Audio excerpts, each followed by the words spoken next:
Let me tell you a true story. A little girl in our church shoplifted a book from our church bookstore.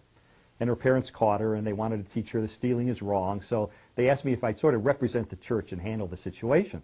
So a little girl came into my office, and she told me very tearfully how she'd seen the book, and she wanted it so much, but she didn't have any money. And so she said she stole it, and she was sobbing. She said, I knew I shouldn't do it, but I did it anyway. I'm so sorry. I'll never do it again. And she's weeping there. And I told her how proud I was of her for coming in and admitting what it is that she'd done wrong. And I said, you know, we need to think of an appropriate punishment. And I think it should be to pay back the church the $5 for the cost of the book, because she'd destroyed the book to sort of get rid of the evidence. And I said maybe in addition to that, she should pay another $15 for a total of $20 to sort of atone for what she'd done. And I said, you think that's fair? And she said, well, yeah, I do. But there was fear in her eyes because she realized that's more money than she could ever put together.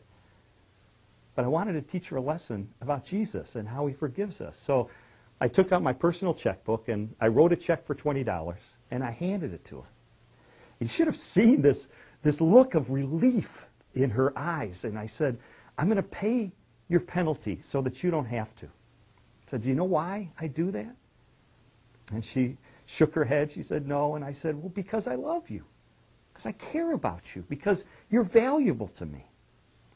And please remember this. This is how Jesus feels about you, except a whole lot more.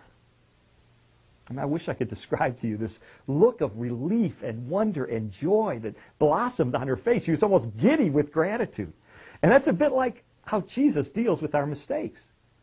By his death on the cross, he paid the complete penalty for all of our wrongdoing as our substitute so that we wouldn't have to. Now, if we refuse his provision, then we're on our own. We're forced to pay a debt that, frankly, you and I can't afford to fully pay. But out of his love for us, he's offering that payment as a pure gift. Receive it or not. It's our choice.